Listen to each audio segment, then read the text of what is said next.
Kabanata 2701. Tumingin si James kay Walgones at sinabing, "Fair na." Tumango si Walgones. Nagmamadali silang umalis sa lugar. Pagkatapos umalis sa barren wasteland, nakipagkita sila sa Blade Master ng Mount Grinch at umalis patungong Sangria sa pamamagitan ng airship. Hindi nagtagal, nakarating sila sa hangganan ng Sangria. Huminto ang Blade Master at nagsabi, "Dahil may sumpa sa Sangria, hindi ko kayo susundan mula rito. Sana ay maalis mo ang Sangria at ang mga sumpa ng mundong ito. Sa sandaling iyon, ikaw na ang magiging tagapagligtas ng mundong ito. At ang lahat ay magpapasalamat magpakailanman sa iyong mga gawa." Ikinuyam ni James ang kanyang mga kamao at sinabing, "Walang problema." Iniligtas niya ang mga pormalidad at tumalikod na para umalis. Sa sandaling dumating siya sa Sangria, agad siyang nakita ng mga scouts ni Corinth. Sa sandaling iyon, sa looban ng Corinthian Palace, nagpakita si Zandalas sa isang simpleng bahay na gawa sa kahoy at magalang na bumati. "Grand Patriarch, Kriek." Bumukas ang pinto at lumabas ang isang matandang lalaki. Nakasuot ng kulay abong balabal.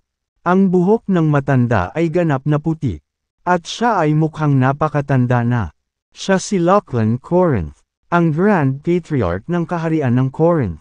Siya ay isang kahanga-hanga. At kahit na hindi siya ang unang emperador ng kaharian, si Corinth ay naitatag lamang sa kanyang tulong. Si Lachlan ay nagtataglay ng napakalaking kapangyarihan at siya ang pinakamakapangyarihang tao sa loob ng kaharian ng Corinth. Gayunpaman, siya ay naninirahan sa pag-iisa at nagpakita ng kanyang sarili sa publiko. Kaya hindi marami ang nakarinig tungkol sa kanya. Umupo si Lachlan sa isang upuan sa labas at nagtanong, "Ano ang sitwasyon?" Sabi ni Zandalas. "Nakatanggap lang ako ng balita na bumalik na si James Caden sa Sangria. Kung natuloy ang lahat ayon sa plano, malamang nahanapin na niya ang Crep Myrtle Divine Sword at ang Imperial Jade Seal." Wearing a composed expression, Lachlan said, "Hindi na kailangang magmadali. Si James ang nakatadhana. At siya lang ang makakapagtanggal ng selyo ng Crep Myrtle Sword Pavilion at Sangria's Curse. Hintayin natin na makuha niya ang mga providence na ito bago gumawa ng hakbang." Tapos, tumayo siya at nag-stretch ng muscles niya. "Maraming taon na akong hindi lumalabas. Parang kinalimutan na ng mundo ang pag-iral ko. Naniniwala ako na dumating na ang oras para ipakita ko ang aking sarili. Kapag naalis na ang selyo ng mundong ito at ang limitasyon sa habang buhay, ako ang magiging pinakamakapangyarihang tao sa mundong ito. Ako ang maghahari sa Planet Galileo." Si Lachlan ay lubos na nakatitiyak sa kanyang lakas. Walang ideya si James na maraming tao ang lihim na naghihintay sa kanya na tanggalin ang selyo ng Crep Myrtle Sword Pavilion at Sangria's Curse. Kabilang ang Grand Patriarch ng Corinth at ang Sifox Blade Sect. Walang pakialam si James. Ngayon, gusto lang niyang magtungo sa Crep Myrtle Sword Pavilion. Tanggalin ang selyo at ang sumpa ni Sangria ng sabay. At tanggalin ang sumpang inilagay sa mundong ito. Ginawa niya ito hindi para makakuha ng providence. Sa halip, gusto niyang umalis sa Planet Galileo sa lalong madaling panahon dahil malapit nang dumating ang ikatlong kalamidad. Kinailangan niyang bumalik sa Earth upang pangunahan ang mga tao sa tagumpay ng ikatlong kalamidad bago ito dumating. Ang ikatlong kalamidad ay magiging isang sumpa na kalamidad. Iniisip ni James kung ano ang mangyayari. Kabanata 2702. Ang mundo ay makakaranas ng 4 na kalamidad.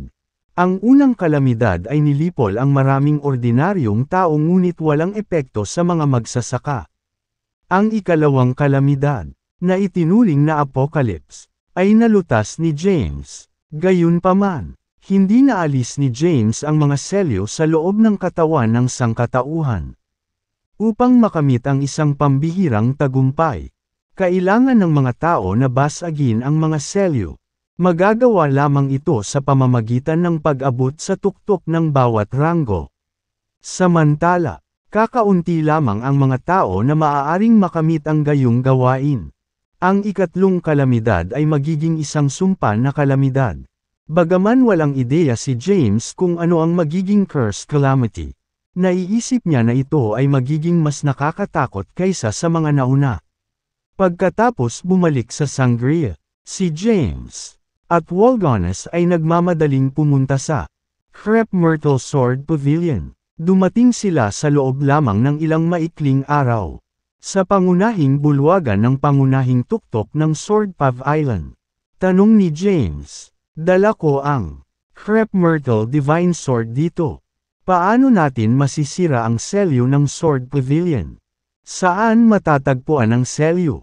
Si Yanina, ang bagong Sword Master na nakaupo sa pangunahing upuan, ay umiling at sinabing, hindi ko rin alam. Marahil ang dating Sword Master lang ang nakakaalam. Gayunpaman, matagal nang umalis si Sword Master Zandi at Empress Fiona. Wala kaming ideya kung nasaan sila ngayon.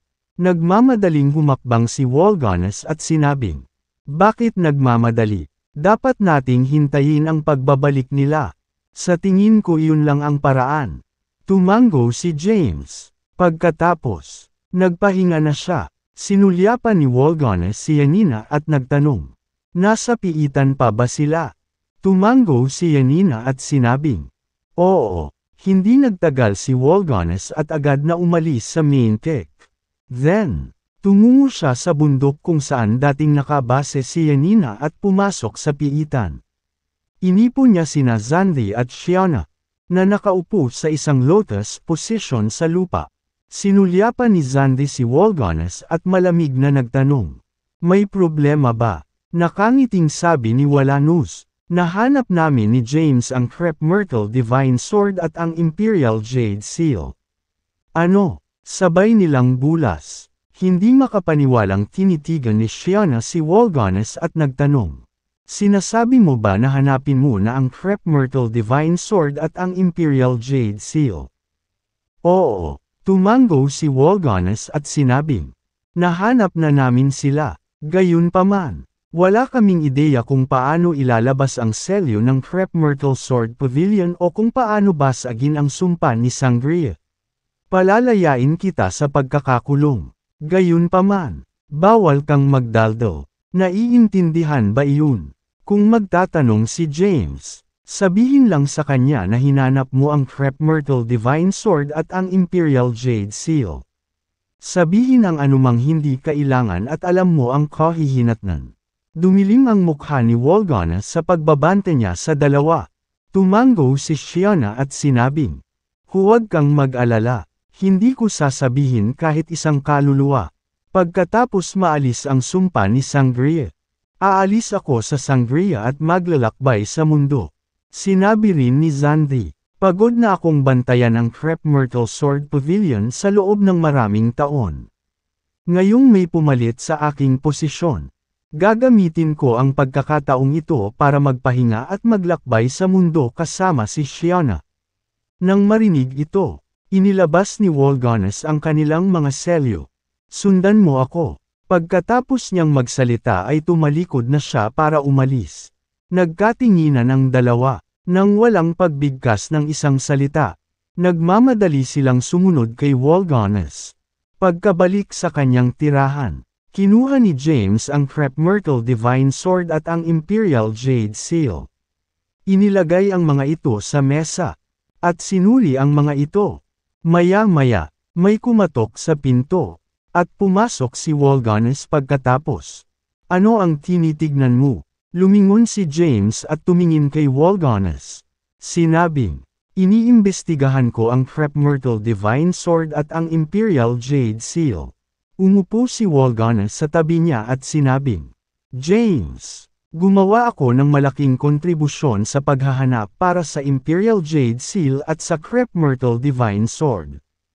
Kaya hindi ako papayag na kunin mo ang lahat. Dapat bigyan ang bawat isa sa atin ng isa sa mga item. Bibigyan kita ng pagkakataong gumawa ng unang pagpipilian. Nang marinig ito, Napatingin si James kay Walgones. Sa totoo lang, wala siyang planong itago ang dalawang bagay na ito para sa kanyang sarili. Kabanata 2703. Binalak niyang ibalik ang Crep Myrtle Divine Sword at ang Imperial Jade Seal sa Crep Myrtle Sword Pavilion at Sangria pagkatapos tanggalin ang parehong selyo at ang sumpa.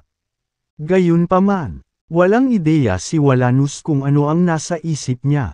Don't tell me na plano mong kunin sila para sa sarili mo.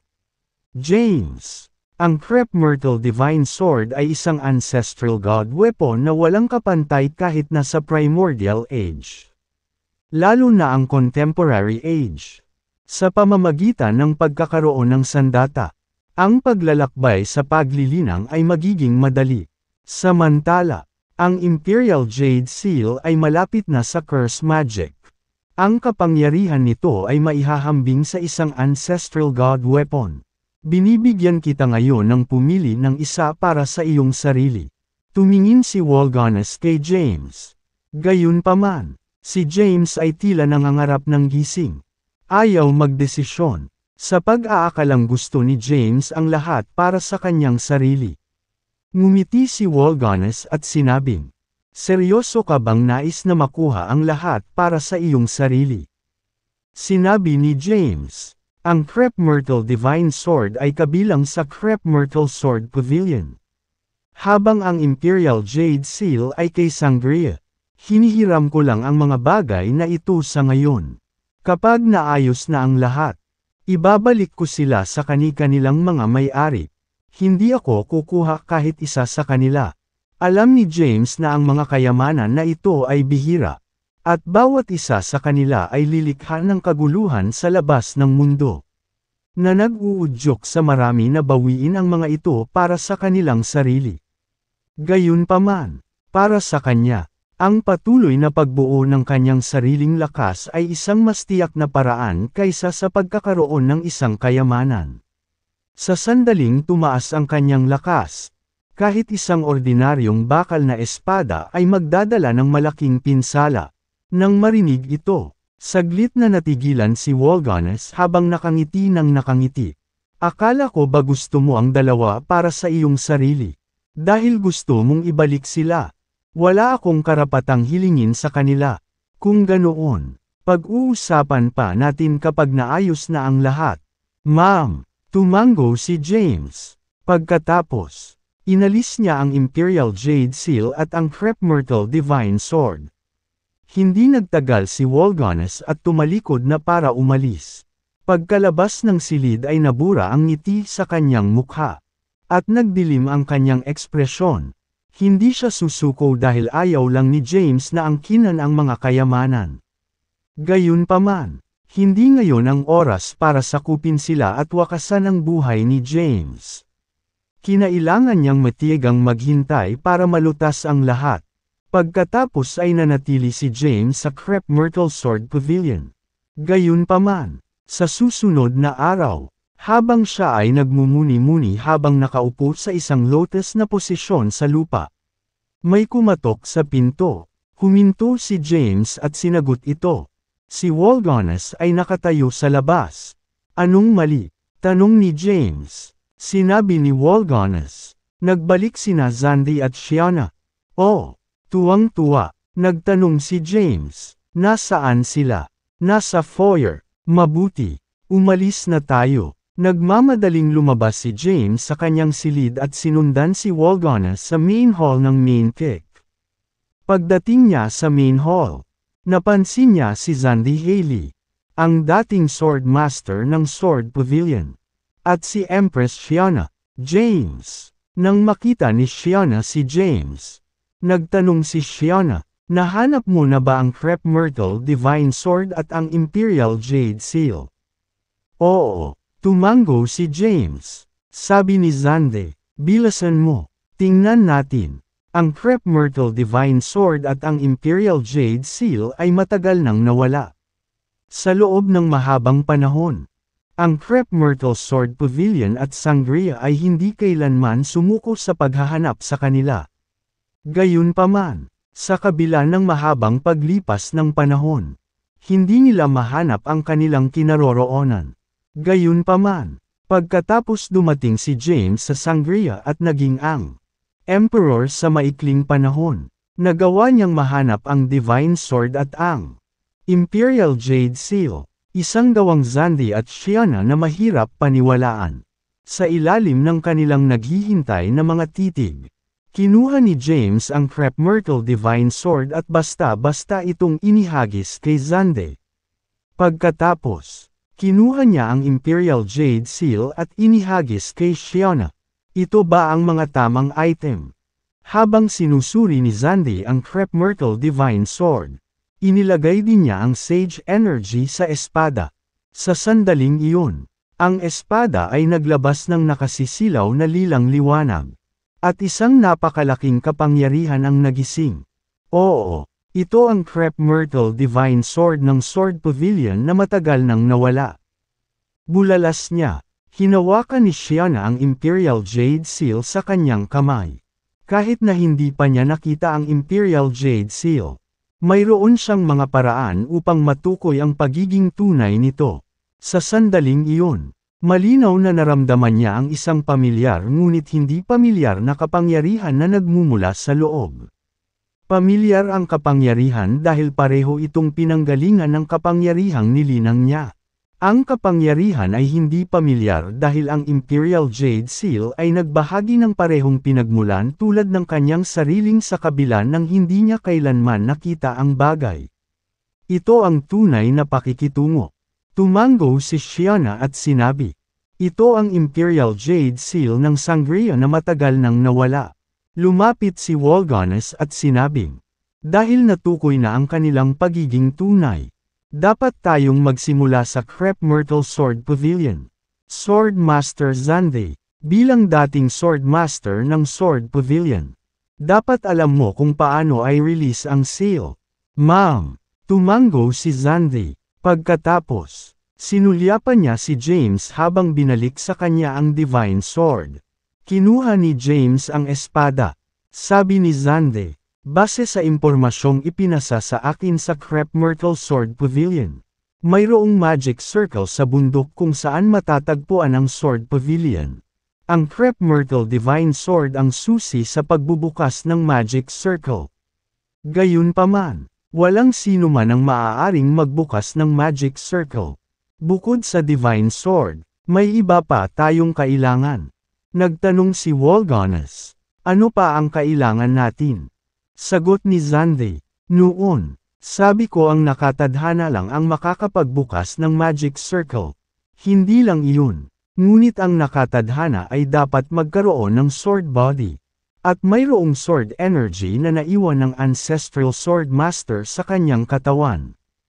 Ang mga hakbang upang buksan ang magic circle ay simple. Hawak ang divine sword sa iyong kamay. Kailangan mong tumayo sa pinakamataas na punto ng pangunahing tuktok ng Sword Pavilion at gawing catalyze ang Divine Sword at ang Sword Energy sa loob ng iyong katawan. At gayon din ay sumunod sa Sword Energy na tumagos sa buong Sword Pavilion. Pagkatapos, gamit ang kapangyarihan ng Divine Sword, kailangan mong piliting ay catalyze ang Magic Circle at buksan ito. Inilarawan ni Xande ang paraan upang buksan ang Magic Circle at alisin ang selyo. Nang marinig ito, sumulyap si Wolgones kay James at sinabing, para saan ka nakatayo dyan? James, magmadali at subukan ang mga bagay-bagay. Sige, susubukan ko. Tumango si James. Pagkatapos, hawak ang Divine Sword sa kamay. Umalis siya sa pangunahing bulwagan at tumungo sa pinakamataas na punto ng pangunahing tuktok. Samantala, ang iba naman ay nakasunod sa likuran. Hindi nagtagal, nakarating sila sa pinakamataas na punto ng pangunahing tuktok. Nakatayo sa lugar na ito. Makikita nila ang maraming maririnig na taluktok ng Sword Pavilion. Ang mga taluktok na ito ay maringal, kahanga-hanga, at napapalibutan ng puting ambon. Nakahawig ng isang fairyland. Hawak ang Divine Sword sa kanyang kamay. Ginamit ni James ang Sword Energy sa loob ng kanyang katawan at nakatalyze ang Divine Sword. Sa isang iglap, nasisilaw ito ng husto. Ang mga mahiwagang karakter ay nakasulat sa espada. Tila nabuhay sila. Humiwalay sa espada at dahan-daw ang lumilipad papunta sa walang laman na hangin sa kanilang paligid bago nawala sa kawalan. Si Wolgones, Xandhi, Yanina, Shiona, at ang iba pa ay tahimik na nanunood mula sa malayo. Kabanata 2705. Pagkatapos, nakatulize ni James ang Yogacara Sword Energy sa loob ng kanyang katawan.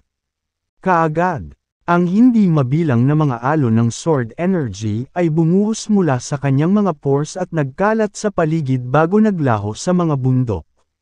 Sa sandaling iyon, ang buong Sword Pavilion ay yumanig, at ang ilang mga bundok ay nagsimulang gumalaw at sumailalim sa mga pagbabago.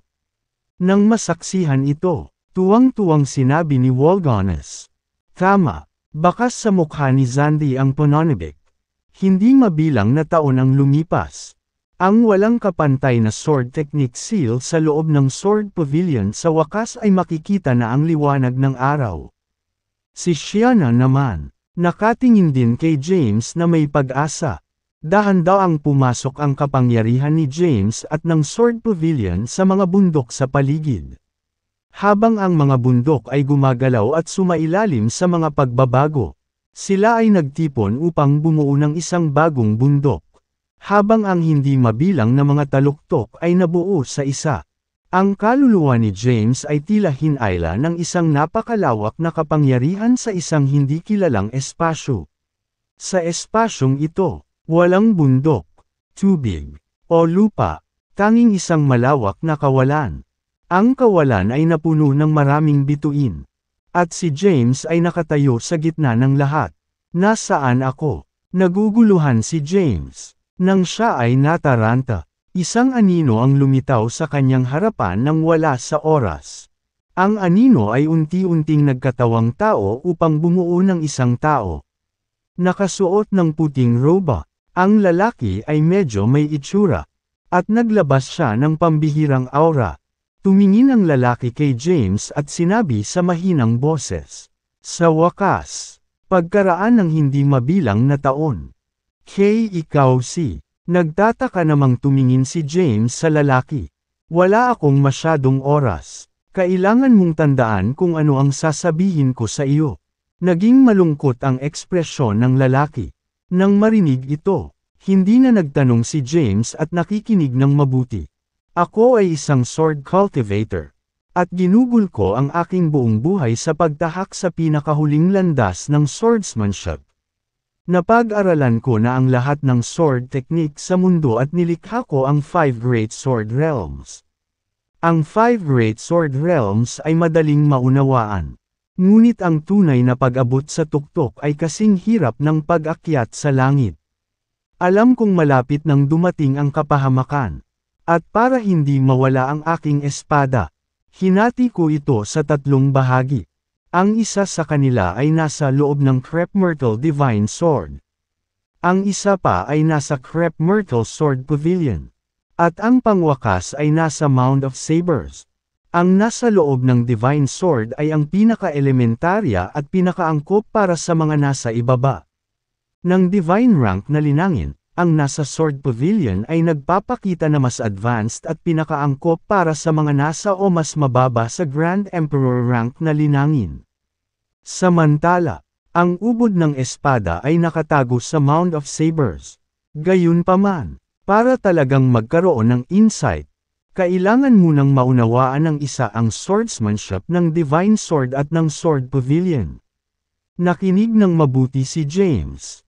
Sa sandaling iyon, sigurado siya sa pagkakakilanlan ng taong nasa harap niya. Ito ang Ancestral Sword Master. Isang walang katulad na powerhouse na yumanig sa lupa sa Primeval Age. Ang kanyang swordsmanship ay naka-impluensya sa hindi mabilang na sword cultivator. Habang nagsasalita ang lalaking nakaputing roba, unti-unting nag-ilusyon ang kanyang katawan. Pagkatapos, isang sigil ang lumitaw sa larangan ng pangitain ni James. Ang sigil ay puti at katulad ng isang karakter. Lumipad papunta kay James at pumasok sa kanyang noo. Ang marka ng isang seagull ay lumitaw sa kanyang noo. Kahit nawala na ang lalaki, umalangaw-ngaw pa rin ang boses niya sa buong lugar.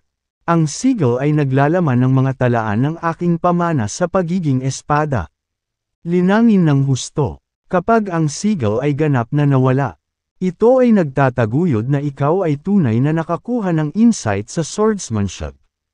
Pagkatapos, magtungo sa Mound of Sabers na may Crep Myrtle Divine Sword. Doon, makukuha mo ang ubod ng aking pagiging espada. Lalong hamina ang boses hanggang sa tuluyan na itong nawala. Kabanata 2706. Ang mga sunod-sunod na pangyayari ay nangyari sa isang iglap.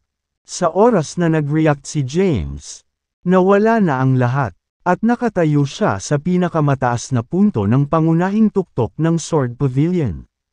Gayunpaman, alam niyang hindi yun guni-guni. At talagang nakuha niya ang bahagi ng mana ng Ancestral Sword Master. Kitang-kita niya ang isang seagull sa gitna ng kanyang noo.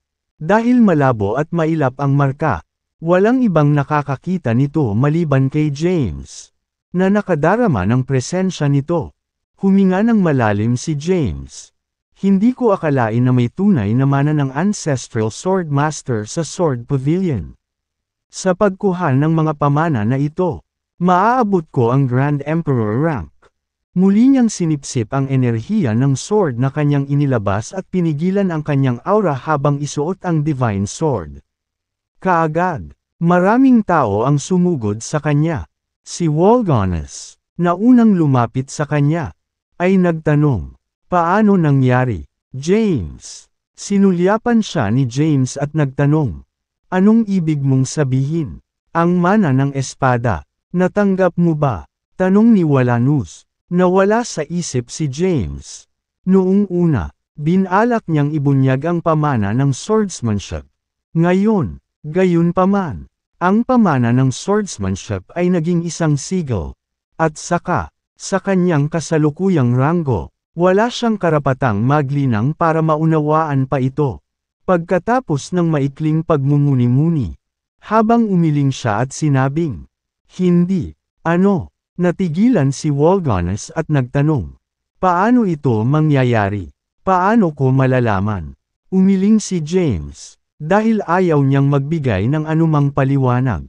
Inilipat niya ang paksa at sinabing, ngayon ang hindi mabilang na mga taluktok ng Sword Pavilion ay pinagsama sa isa.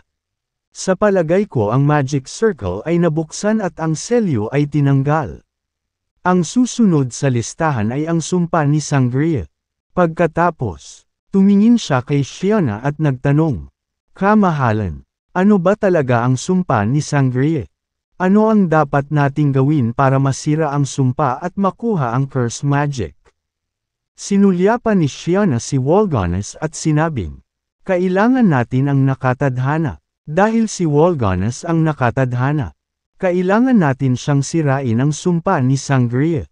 Napangiti ng awkward si Wolgones at sinabing, hindi ako ang nakatadhana, si James. Isa lang akong impostor. Ngayong dumating na ito, wala nang pakialam si James kung isa siyang impostor. Tumingin siya kay Shiona at nagtanong, ano ang susunod nating gagawin? Ni Shiona, ayon sa alamat na ipinasa sa Sangria, tanging ang mga may hawak na kapangyarihan ang katawan na kapareho ng pinagmulan ng Imperial Jade Seal ang makakasira sa sumpa ni Sangria. Bilang Empress ng Sangria, mayroon akong kapangyarihang iyon, ngunit ito ay masyadong mahina. Hindi ko masira ang selyo. Sa makatuwid, ang susi sa pag-alis ng selyo ay ang Imperial Jade Seal. Kung tungkol sa lokasyon, nasa loob ng palasyo, sabi ni Wolgones, tayo na. Oo naman, tumango si James. Pagkatapos, umalis sila sa Sword Pavilion at tumungo sa Sangria Palace. Makalipas ang ilang araw, nakarating na sila sa destinasyon. Pagkatapos bumalik sa palasyo, hinanap ni James sina Cynthia at Tiara na nakatago sa palasyo, at dinala sila pabalik sa Celestial Abode. Pagkatapos, nagtipon ang lahat sa looban ng palasyo. Sa patnubay ni Shiona, tinungo nila ang direksyon ng courtyard. Makalipas ang humigit kumulang 10 minuto, nakarating sila sa labas ng isang parang ordinaryong patio. Gayunpaman, sinabi ni Shiona, ang curse magic ay nakatago dito. Ngunit walang sino man ang nakapasok sa lugar na ito mula noong unang panahon. Batay sa impormasyong ipinasa mula noong unang panahon, tanging ang nakatadhana na may hawak ng Imperial Jade Seal sa kanyang kamay ang maaaring makapasok. Hindi na makapaghintay pa, sinabi ni Walgonis. Subukan mo, James. Tumingin si James kay Shiona at nagtanong. Paano ako papasok? Kabanata 2707. Tinuro ni Shiona ang pinto at sinabing, nakikita mo ba ang slot sa pinto? Ilagay ang Imperial Jade Seal doon at magbubukas ng pinto. Ang mga nakaraang empresses ay sinubukan ng maraming beses ngunit walang epekto. Tanging ang nakatadhana lamang ang makakagawa ng ganoong gawain. Tumango si James pagkatapos niyang marinig ito. Hawak ang Imperial Jade Seal sa kamay. Naglakad siya papunta sa pinto. Sa ilalim ng maingat na tingin ng lahat, inilagay niya ang Imperial Jade Seal sa slot. Sa sandaling iyon, naramdaman niya ang napakalaking kapangyarihan na nagmumula sa kabilang dulo ng pinto. Samantala, ang iba ay nakakakita ng madilim na liwanag na nagmumula sa pinto, na bumuhos at bumalot kay James. Samantala, isang napakalakas na demonic energy ang lumitaw mula sa katawan ni James at pumasok sa Imperial Jade Seal sa pamamagitan ng kanyang braso habang dinala sa pinto. Ang pinto, na nanatiling nakasara ng mahigpit para sa Diyos. Alam kung gaano katagal, dahan-daang bumukas, at isang bitin ang lumitaw. Nang makita ito, bumili ng tibok ng puso ni Walgonis. Sa lalong madaling panahon, ang paghihintay ay matatapos, dahil kumpiyansa siyang nakuha ni James ang mana ng swordsmanship. Gagawin niya ang kanyang hakbang sa sandaling makuha ni James ang curse magic. Lahat ng nasa pag-aari ni James ay pag-aari niya. Pinagmasdan ni Shiona ang kaganapan sa harap ng kanyang mga mata, sa ilalim ng kanyang mapagbantay na titig. Ang pinto na nanatiling nakasara sa lahat ng oras na ito ay dahan-daang bumukas upang ipakita ang isang siwang na lalong lumaki. Gayunpaman, sa pagbukas ng pinto, hindi nila makita kung ano ang nasa loob. Sa isang sulyap, madilim na ambon lang ang kanilang nakikita. Pagkabukas ng pinto, iniligpit ni James ang Imperial Jade Seal at pumasok. Pagpasok niya, sumara ang pinto. Si Walgonis at ang iba ay matigang naghihintay sa labas. Pumasok si James sa pinto. Sa harap niya ay isang makapal na itim na ambon. Dahil wala siyang ibang pagpipilian kundi ang mag-navigate sa kadiliman. Matapos maglakad ng humigit kumulang 10 minuto, unti-unting nawala ang itim na ambon. At natagpuan niya ang kanyang sarili sa isang hindi pamilyar na lugar. Ito ay isang bundok. At siya ay nasa paanan ng bundok. Nakatayo doon. Naririnig niya ang pag-awit na nagmumula sa tuktok ng bundok. Na umalangaw sa buong lugar. Nasaan ako? Naguguluhan si James. Sa pag-aalinlangan sa kanyang isipan, dahan-dahan siyang umakyat sa tuktok ng bundok. Sa tuktok ng bundok, mayroong isang sinaunang gusali, kung saan maririnig ang tunog ng pag-awit. Pagpasok pa lang niya, isang 7 taong gulang na batang lalaki ang nagbukas ng pinto at lumabas. Naglakad siya papunta kay James at magalang na binati. Dumating ka na. Ang aking amo ay naghihintay. Please pumasok ka. Sumenyas ang bata. Naguguluhan. Pumasok si James sa gusali at nakarating sa main hall. Maraming tao ang nagkukumpulan sa main hall. Kabilang sa mga ito ang mga lalaki at babae, bata at matanda. Lahat ay nakaupo sa isang lotus position na nakapikit na parang hindi napansin ang pagdating ni James. Nasa unahan ang isang matandang lalaki na nakasuot ng itim na damit at may hawak na fly whisk sa kanyang kamay. Sa unang tingin ay hindi makita ni James ng malinaw ang kanyang mukha. Dahil malabo ito at imposibleng makita. Dumating ka na. Habang nagtataka si James ay nagsalita ang matandang lalaki. Umalangaw-ngaw sa pandinig ni James ang mahina niyang boses na para bang galing sa malayong lugar. Ang kanyang boses ay ethereal na parang naglakbay sa oras at espasyo. Ikinuyam ni James ang kanyang mga kamao at mukhang yumuko. Nagtanong, "Sino po kayo, sir?" Kabanata 2708. Gusto ni James na masilip ang itsura ng matanda. Gayunpaman, habang matagal siyang nakatitig sa kanyang mukha, mas nagiging malabo ito. Siya ay naguguluhan. Pagkatapos, lumingon siya para tingnan ang mga taong nakaupo sa isang lotus position. Dito dumating ang nakakagulat na bahagi. Noong una siyang pumasok, kitang-kita na niya ang mga taong ito. Ngunit ngayon, hindi niya makita ng malinaw. Nagdulot ito ng lamig sa kanyang gulugod. Nasaan ako? Sino siya? Bakit parang hinihintay niya ako? Maraming tanong ang lumabas sa isip ni James. Nagsalita ang matandang lalaki sa mahinang boses. Hindi mahalaga kung sino ako. Ang pinakamahalaga ay narito ka. Dahil nandito ka, ibig sabihin, ikaw ang nakatadhana. Anong ibig mong sabihin? Tanong ni James. Napabuntong hininga ang matanda. Hindi ko akalain na ang supernatural na kapangyarihang nilinang ko ay lilikha ng napakalaking kaguluhan sa darating. At gagamitin pa nga ng makalangit na landas para i-target ang sangkatauhan. Kahit na sinasabi nila na ang mga tao ang nagdala nito sa kanilang sarili. Hindi ko maiwasang makonsensya sa aking puso. Nang marinig ito, natigilan si James. Sino ito? Siya kaya ang Ancestral Talisman Master? Bukod dito, ano ang ibig niyang sabihin na ang mga tao ay nagdala nito sa kanilang sarili? May kaugnayan ba ito sa pagtatangka ng mga tao na lipulin ang landas sa langit sa unang panahon? Nagpatuloy ang matandang lalaki, upang malutas ang ikatlong kalamidad ng sangkatauhan at ganap na maalis ito. Dapat isabuhay ang kumpletong curse magic. Gayunpaman, napakahirap na makabisado ang curse magic sa buong lawak nito. Kahit na gumugol ang isang tao ng hindi mabilang na mga panahon. Maaaring hindi ito ganap na makabisado. Naisip ko na ang sangkatauhan ay haharap sa isang kalamidad na dulot ng sumpa sa hinaharap. Gayunpaman, na pinaghihiwalay ng hindi mabilang na mga panahon.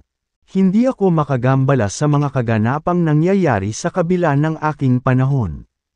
Kaya naman, nag-iwan ako ng space-time portal sa planet Galileo, na maaaring madaanan ng nakatadhana at makarating sa lugar na ito. Nakinig ng mabuti si James.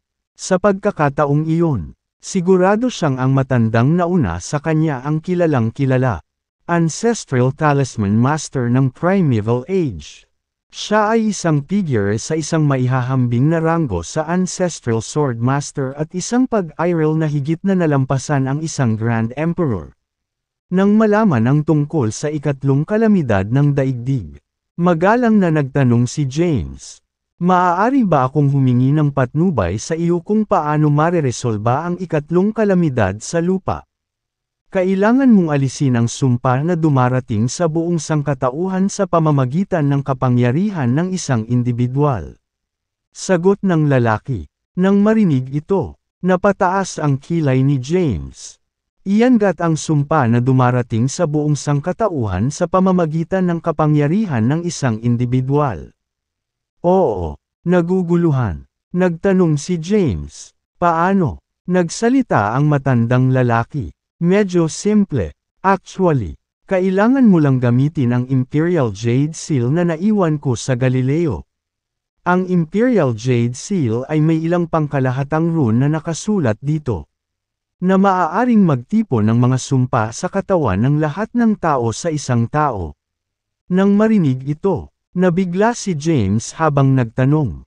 Sinasabi mo ba na gusto mong pasanin ko ang sumpa para sa buong sangkatauhan? Oo, kung gayon, Hindi ba ako mapapahamak? Hindi kinakailangan. Matapos dalhin ang sumpa, hindi lamang ito magiging isang sakuna. Ngunit sa halip, ito ay magiging isang providence. Bilang tagapagdala ng lahat ng sumpa, magkakaroon ka ng paunang kinakailangan upang may seguwa ang curse magic. Kahit ako ay hindi pa nakabisado ang curse magic sa buong lawak nito. Marahil ay maaari mong gawin ito. Gayunpaman, ang paunang kondisyon ay kung maaari mong tiisin ang curse magic. Kung hindi, mahaharap ka sa walang hanggang kapahamakan.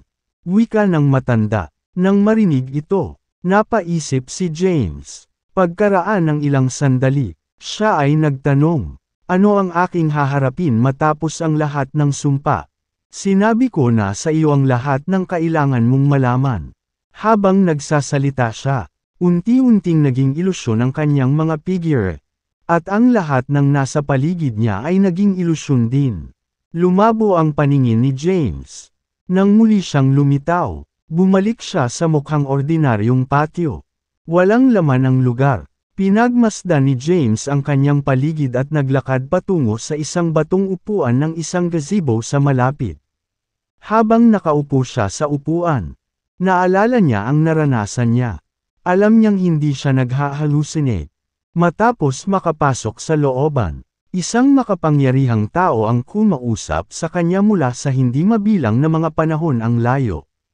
O marahil ito ay isang mensaheng iniwan ng Ancestral Talisman Master, na malalaman ng sinuman sa pagpasok sa looban.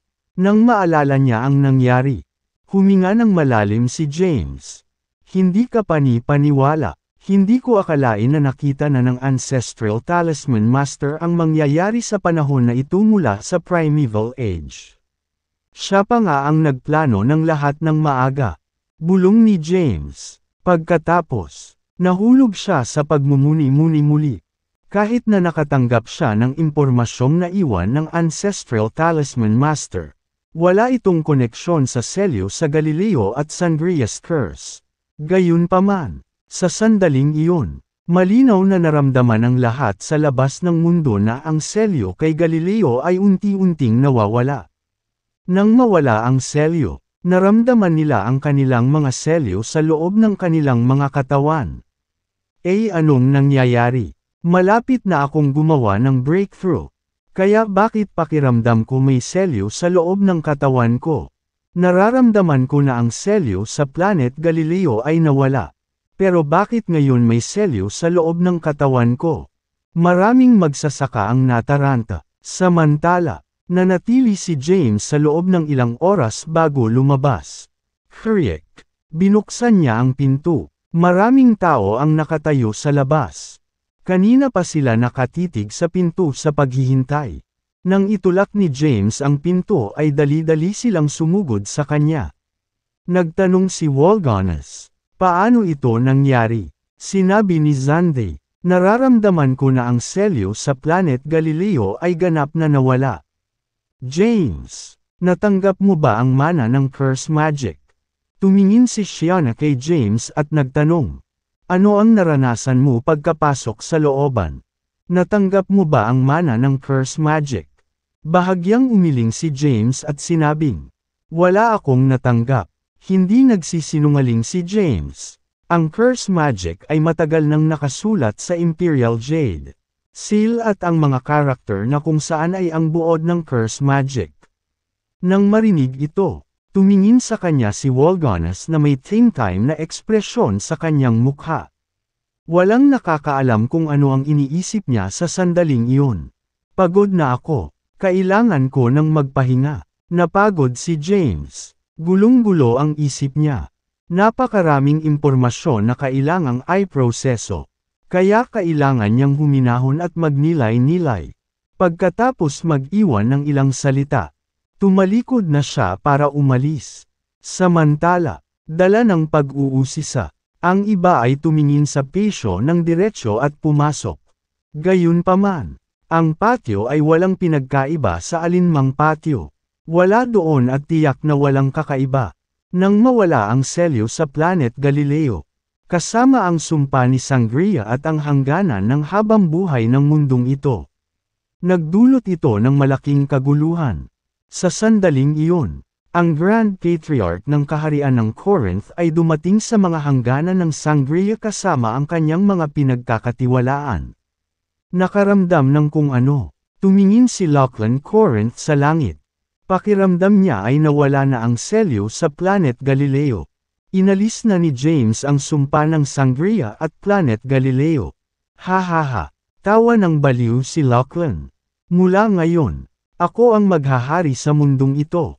Kabanata 2710. Tuwang-tuwa si Lachlan na nalutas ni James ang lahat ng kanyang problema. Ngayon, dumating na ang oras para maghari siya sa mundong ito. Gayunpaman, pumunta siya dito sa Sangria hindi upang dominahin ang kaharian ngunit upang makuha ang probidensya na nakuha ni James. Sa sandaling iyon, nagpapahinga si James sa isang silid. Matapos makapasok sa looban ng Sangria Palace, nakatanggap siya ng maraming impormasyon na naging susi sa pagresolba sa Third Calamity. Tanggapin ang lahat ng sumpa. Bulong ni James. Habang inilalabas niya ang Imperial Jade Seal at sinisiyasat ang mga mahiwagang karakter na nakaukit dito. Nahulog siya sa malalim na pagmumuni. Wala siyang ideya kung gaano kakilakilabot ang sumpa ng ikatlong kalamidad. Ngunit naiisip niya na ang bawat sumpa ay maaaring maging lubhang nakamamatay. Ngayon, siya ay naatasan na dalhin ang lahat ng sumpa. Ilang tao ang naroon sa universo. Wala ring ideya si James kung ano ang kanyang kakaharapin pagkatapos dalhin ang mga sumpa ng buong sangkatauhan. Huminga siya ng malalim. Sa parehong oras, nagtipon sina Wolgones at Yanina sa isang silid. Sinabi ni Yanina, Wolgones, nakuha ni James ang pamana ng swordsmanship at ang curse magic. Ngayon na ang oras para kumilos. Malalim ang pagmumuni-muni ni Wolgones. Pagkaraan ng ilang oras, sinabi niya, hindi na kailangang madaliin ang mga bagay-bagay. Maghihintay pa tayo ng ilang araw. Hindi siya nagmamadaling kumilos dahil hindi niya matiyak na nakuha na ni James ang mana ng swordsmanship at ang curse magic.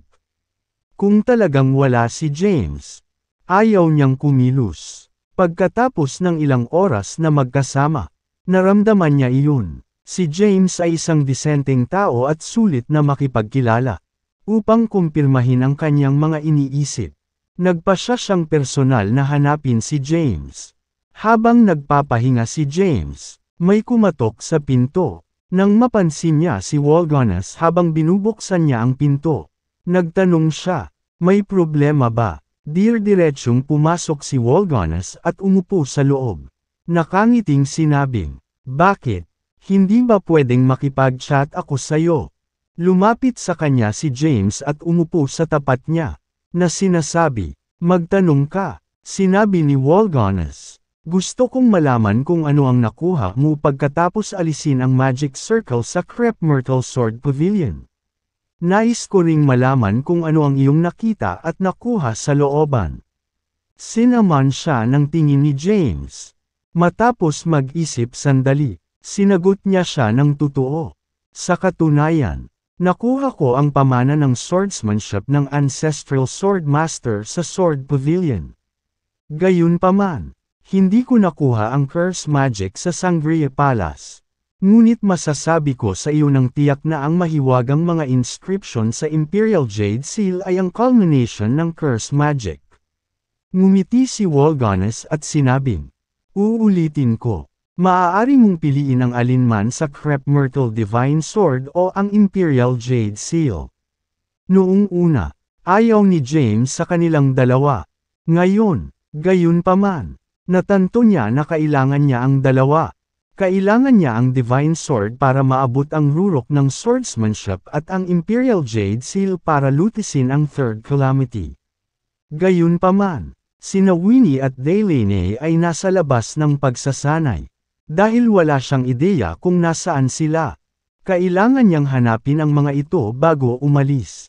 Sophie, pwede mo ba akong tulungan na mahanap sina Winnie at Delaney? Dahil napakalaki ng Planet Galileo, ang paghahanap sa kanila ay magtatagal magpakailanman. Kaya naman, humingi ng tulong si James kay Sophie. Sure, sandali lang. Sinimulan ni Sophie na i-extrapolate ang kanilang kinaroroonan. Pagkaraan ng ilang minuto, nalaman ang lokasyon ng lokasyon. Sinabi niya, nalaman na nawala ang selyo sa Planet Galileo. Pabalik na sila sa Sangria. Babalik sila sa loob ng 2 linggo.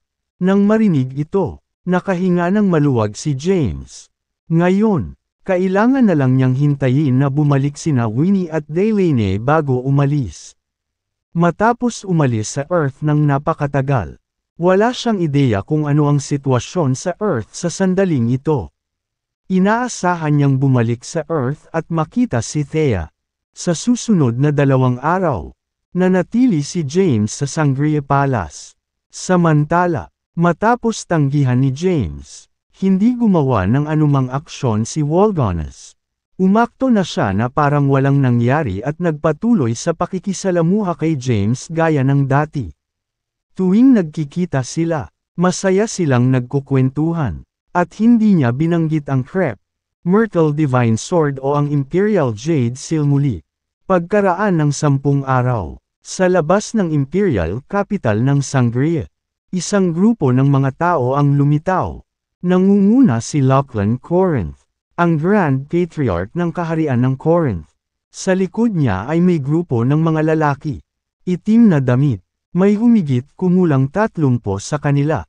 At bawat isa sa kanila ay naglabas ng malakas na aura. Sila ay nasa ika-10 yugto ng Sage Rank.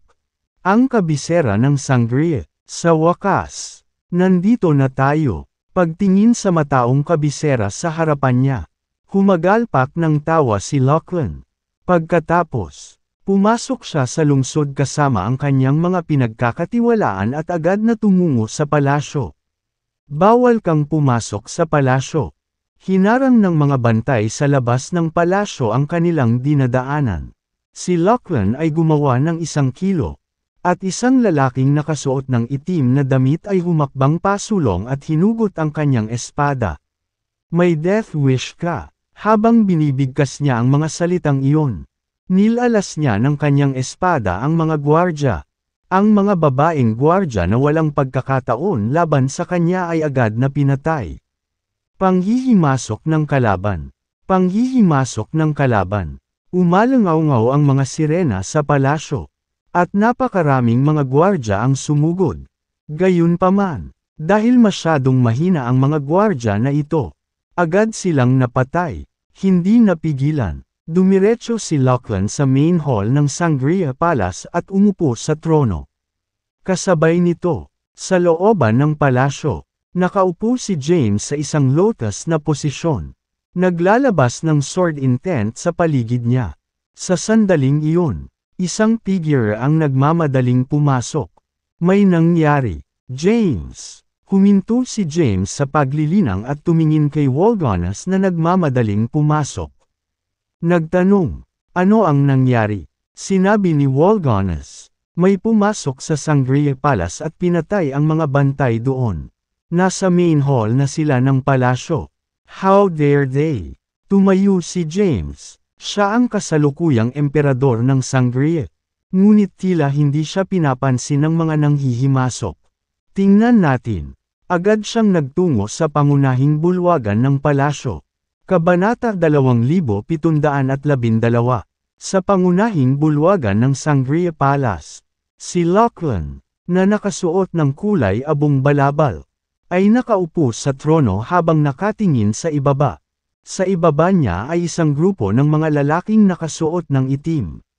Sila ang mga pinagkakatiwalaan niya sa buong taon. At sila ang ilan sa mga nangungunang mandirigma at hindi magaganap sa labas ng mundo. Marami ang nagmamadaling sumugod sa pinangyarihan. Dumating lahat sa main hall sina Zande, Yanina, Shiona, at Quinella, nakatitig sa matandang lalaking nakaupo sa trono.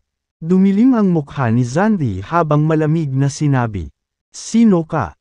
Anong ginagawa mo dito sa Sangria?" Gayunpaman, hindi siya pinansin ni Lachlan. Sa kanya, walang karapatan si Shiona na kausapin siya. Kaya, ipinikit niya ang kanyang mga mata at matigang naghihintay sa pagdating ni James. Matapos makatanggap ng balita ng isang panghihimasok, si James ay nagmamadaling pumunta sa palasyo. Pagdating niya sa main hall ay marami na ang nagkukumpulan doon. Habang naglalakad siya papasok sa bulwagan, napansin niya si Lachlan na nasa trono at ilang lalaking nakaitim na damit sa ibaba. Sa pamamagitan ng kanyang pangunawa, ang mga lalaking nakasuot ng itim ay nagtataglay ng napakalaking kapangyarihan at hindi bababa sa ika-10 yugto ng sage rank. Nakakunot ang kanyang mga kilay. Tahimik siyang bumulong. Simula kailan nagkaroon ng napakaraming makapangyarihang figure sa planet Galileo. Pagkatapos, tumingin siya kay Lachlan at ngumiti ng mahina. Sinabing, "Sangria ito. Dahil pumunta ka rito nang hindi inanyayahan at umupo pa sa trono. Gusto mo bang maging emperador ng Sangria?" Kahit na nabigla si James deep inside, composed ang ekspresyon niya. Sinulyapan ni Lachlan si James at hinaplos ang kanyang balbas. Nagtatanong, "Ikaw ba si James?" "Oo." Tumango si James at sinabing, "Tama. Ako si James." Sa sandaling iyon, sumunod si Wolganes. Sandaling sulyap kay Lachlan. Bumulong siya. "Mag-ingat." Narating na niya ang ika-20 yugto ng sage rank. Nang marinig ito, natigilan si James. Ika-20 yugto ng sage rank. Hindi pa niya naabot ang sage rank.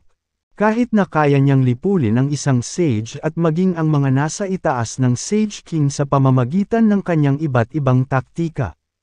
Ang pagkakaiba sa pagitan nila ay masyadong malaki. Ito ay isang hindi malulutas na agwat na walang supernatural power o arcane art na maaaring lunasan.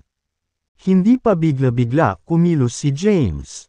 Sa halip, inayos niya ang sarili at mahinahong nagtanong, "Sino ka? Bakit ka nandito sa Sangria?" Nakaupo sa trono. Walang pakialam na sinabi ni Lachlan. "Narinig ko na natanggap mo ang pamana ng swordsmanship ng Ancestral Sword Master sa Sword Pavilion. Hindi lang iyon, ngunit nakuha mo pa ang curse magic ng Sangria. Pumunta ako dito para kunin sila." Sinabi ni Lachlan kay James ang kanyang layunin ng totoo. Iyon ay dahil hindi na kailangang itago ang katotohanan. Sa sandaling ipinakita ni James ang kanyang sarili. Hindi siya makakawala. "Haha." Tumawa si James. "Mabilis ang paglalakbay ng balita. Di ba? Nandito ka na noong kababalik ko lang. Gayunpaman, natatakot ako na baka bigin kita. Hindi tulad ng sinasabi ng mga chismis. Ang Crep Myrtle Sword Pavilion ay walang swordsmanship. Mana, ni ang Sangria ay may anumang curse magic." Nang marinig ito, nagdilim ang mukha ni Lachlan.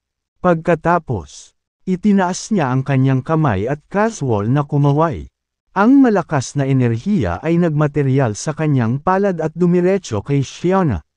Sa kanya, kailangan niyang pumatay ng ilang tao dito para makapagsalita si James. "Tingnan mo," sigaw ni James. Nag-flash ang katawan niya. At humarap siya kay Shiona. Kasabay nito, ipinatawag niya ang kanyang buong lakas para ilihis ang atake ni Lachlan. Gayunpaman, dahil masyadong malaki ang pagkakaiba ng kapangyarihan sa pagitan nila, agad siyang pinalipad at bumagsak ng husto sa lupa. Na bumulwak ng isang bibig ng dugo. Kabanata 2713. Sa kabutihang palad, mayroon siyang sapat na pisikal na lakas. Kung hindi, ang paglipat ni Lachlan ay maaaring wakasan ang kanyang buhay. Gayunpaman, siya ay nagtamo ng matinding pinsala. Kalahati. Dali-dali niyang pinakatalyze ang demonic energy sa loob ng kanyang katawan at ginamit ito para pabatain ang kanyang nasirang katawan. Pagkatapos, dahan-dahan siyang tumayo. Sa oras na siya ay tumayo, Lahat ng tao sa pangunahing bulwagan ay nasakop ng mga tauhan ni Lachlan na may mga espada na nakadikit sa kanilang mga leeg. Dumilim ang mukha ni James nang pumasok siya sa main hall. Nang makitang kahit si Walgones ay nasusumpungan habang iniskan niya ang kanyang paligid. Sinabi niya, "Huwag na kayong magloko, Walgones. Umaasa ako sa iyo." Ngumiti si Walgones at sinabing, "Ayoko talagang makialam dito, James. Gayunpaman, dahil umaasa ka na sa akin ngayon. Hindi ko naman pwedeng baliwalain ang paghingi mo ng tulong ngayon. Hindi ba?" Pagkatapos niyang magsalita ay gumalaw siya. Ang lahat ay nakakakita lamang ng isang figure na dumaan. At si Walgones ay nawala ng walang bakas. Sa sumunod na sandali, si Lachlan na nakaupo sa trono ay bumagsak ng husto sa lupa. Si Walgones ay humarap sa kanya at tinapakan ang kanyang dibdib bago siya makatayo at walang pakialam na sinabi, "Ano sa palagay mo ang lugar na ito? Sa palagay mo ba ay maaari kang pumunta at umalis ayon sa gusto mo?"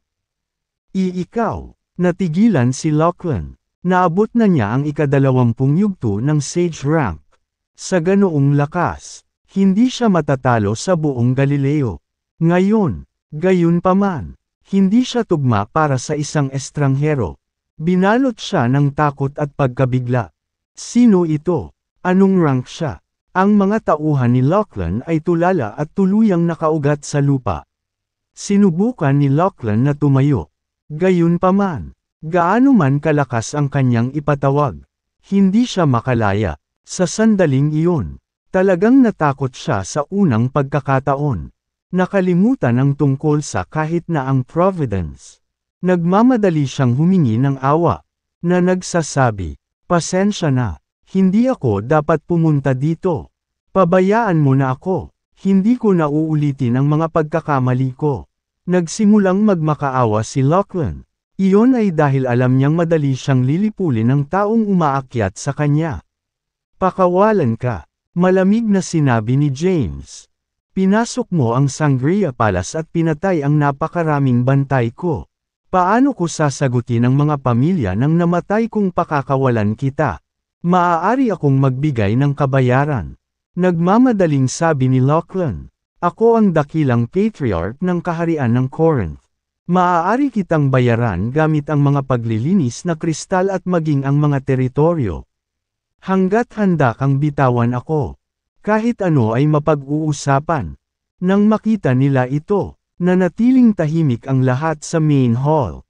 Si James naman ay natulala. Hindi niya akalain na ang matandang lalaking ito ang magiging Grand Patriarch ng kaharian ng Corinth. Hindi nag-aksaya ng hininga si Walgones sa kanya. Itinaas niya ang kanyang palad. At nagkaroon ng malakas na enerhiya sa kanyang palad. Hindi. Natakot si Lachlan. Nanghina ang kanyang mga mag-aaral. At kitang-kita ang takot sa kanyang ekspresyon habang nagsusumamo. "Nangangako ako na hindi ko nauulitin ito.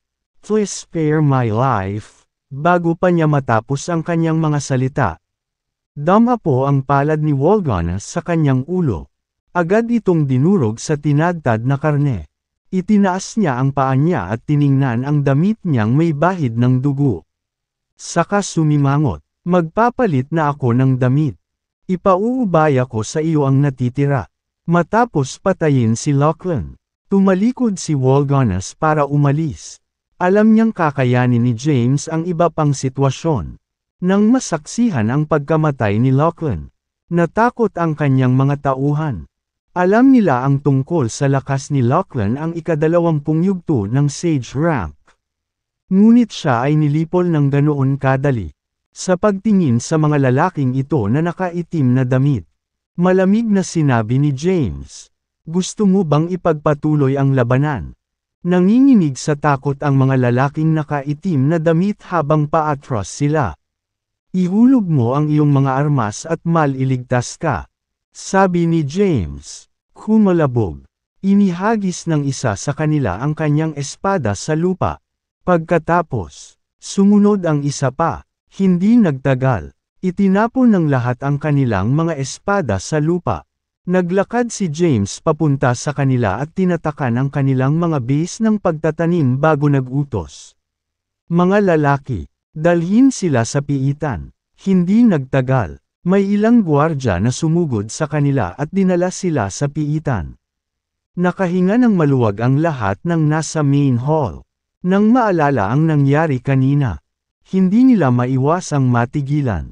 Hindi nila inaasahan na si Walgones ay magiging napakabigat na maging ang Grand Patriarch ng Kaharian ng Corinth ay nalipol sa isang galaw lamang. Sinulyapan ni James si Shiona at sinabing, "Linisin mo ang kalat, magpapaalis na ako." Tapos, tumalikod na siya para umalis. Samantala, sinimulang linisin ni Shiona ang kalat. Pagkabalik sa looban, ipinagpatuloy ni James ang paghihintay sa pagbabalik nina Winnie at Delaney. Ang pagdating ni Lachlan ay isang inconsequential interlude lamang na hindi nakaapekto sa plano ni James. Habang siya ay nakaupo sa isang lotus na posisyon at nagninilay na may malaking konsentrasyon, nilapitan siya ni Walgones. Nang marinig ang tunog ng mga yabag, inangat niya ang kanyang ulo bago tumayo at itinuro ang isang gazebo sa gilid. Umupo si Walgones sa gazebo. "Ano ang susunod mong plano, James?" tanong ni Walgones. Walang pag-aalinlangan. Sinabi ni James, "I'm planning to leave as soon as possible. Ang ikatlong kalamidad sa lupa ay malapit ng lumitaw. Kailangan kong bumalik at tulungan ang sangkatauhan na malampasan ang kapigatian."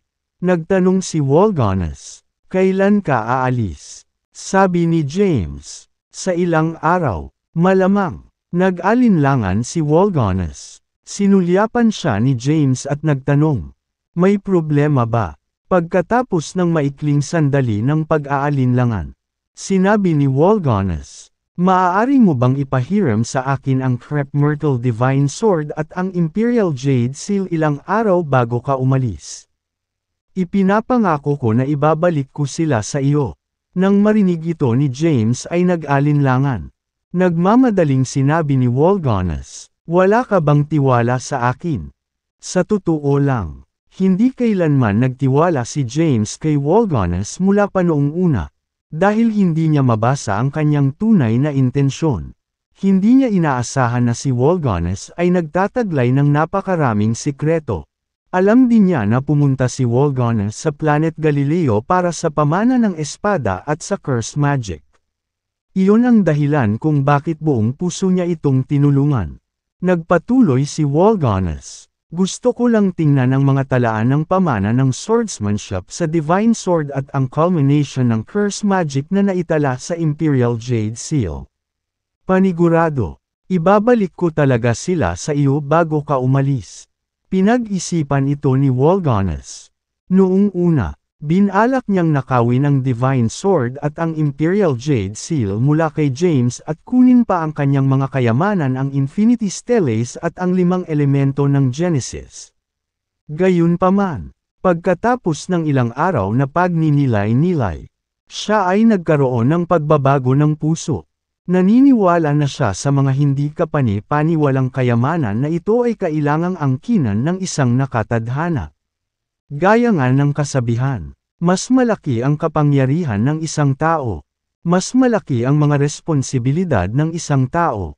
Kaya naman, nagpasya siyang talikuran ang mga pakay ni James.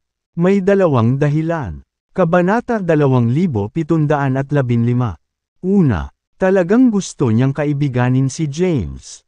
Pangalawa, sa kanyang kasalukuyang providence, hindi pa rin niya kinaya ang lahat ng pag-aari at kakayahan ni James. Sa kasalukuyan, gusto lang niyang makita ang swordsmanship ng Ancestral Sword Master at ang curse magic ng Ancestral Talisman Master. Nahulog sa malalim na pagmumuni-muni si James. Matapos mag-isip ng ilang sandali, kinuha niya ang Crepe Myrtle Divine Sword at ang Imperial Jade Seal at basta-basta itong itinapon kay Walgones. Na nagsasabing, "Aalis ako sa loob ng 5 araw. Mayroon kang 5 araw para intindihin ang anumang bagay kaya mumula sa 2 kayamanan ito." Ang lahat ay nakasalalay sa iyong kapalaran. Natanggap ni Wolgones ang Divine Sword at ang Imperial Jade Seal at sinabing, ipinapangako kung ibabalik ko sila sa loob ng 5 araw. Pagkasabi nun ay tumalikod na siya para umalis. Pagkaalis niya, naging malungkot ang ekspresyon ni James. At humingi siya ng payo kay Sophie. Sophie, anong uri ng tao si Wolgones Jackson? Nakilala bilang Hail Arius Yahir para sa iyo. Maya-maya, dumating ang boses ni Sophie. Sabi niya, ito ay noong panahon ng sinaunang hukuman ng langit. Sa paglipas ng hindi mabilang na mga panahon, ang mga alaalang ito ay naging malabo sa akin. Sa pagkakaintindi ko, isa siyang tunay na kababalaghan na nanatili sa Heavenly Court.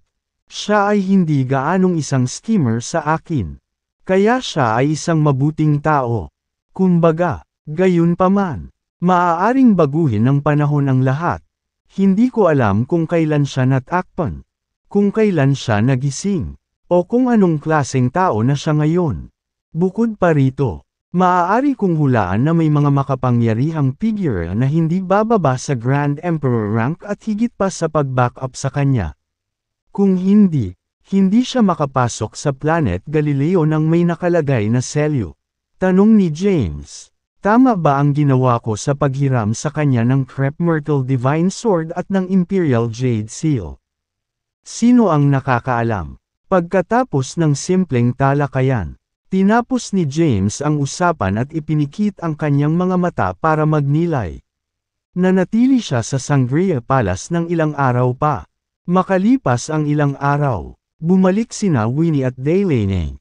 Sa looban ng palasyo, tanong ni Winnie, Tay, natanggap mo ba ang pamana ng swordsmanship ng Sword Pavilion at ng Curse Magic? Bilang isang makapangyarihang cultivator sa Sage rank, naramdaman ni Winnie na ang selyo kay Galileo ay nawala. Tumango si James at sinabing, Ma'am, tanong ni Winnie, kailan tayo babalik sa Earth? Nakasuot ng malungkot na ekspresyon. Sinabi ni James, ang ikatlong kalamidad ay nasa atin. Tinatawag itong Curse Calamity, at plano kong bumalik kaagad sa Earth. Tatay, napatingin si Winnie kay James na baka sa mukha niya ang pag-aatubili. Sinulyapan siya ni James at nagtanong, anong meron? Anong meron sa yuto? May gumugulo ba sa isip mo? Naglakas loob si Winnie at sinabing, hindi na ako babalik sa Earth. Ano? Tumayo si James, at nagtanong, hindi ka babalik sa Earth? Ma'am, bahagyang tumango si Winnie at sinabing, plano kong umalis sa Galileo at maglakbay sa buong universo. Magsanay sa lahat ng uri ng planeta. Napatahimik si James. Lumipas ang maraming taon sa isang kisap mata. At hindi na si Winnie ang ignorante na bata mula noon. Ngayon, lahat na siya ay lumaki at naging isang sage. Kaya hindi nag-aalala si James sa kanyang kaligtasan. Ang tanging inaalala niya ay mailigaw siya. Gayunpaman, dahil nakatakda na ang lahat, wala na siyang magagawa. Marahil ay mayroon lamang isang paraan upang maibalik ito. At iyon ay upang lipulin ang landas sa langit at lumikha ng isang bagong kaayusan sa mundo tulad ng inilarawan ni Xandros Tigan, ang Panginoon ng Sangkatauhan. Matapos mag-isip sandali, bumantong hininga si James at sinabing, malaki ka na, Winnie, malaya kang pumunta kung saan mo gusto. Wala akong karapatang pigilan ka. Gayunpaman, malayo kami sa loob ng maraming taon. Siguradong miss na miss ka na ng nanay mo.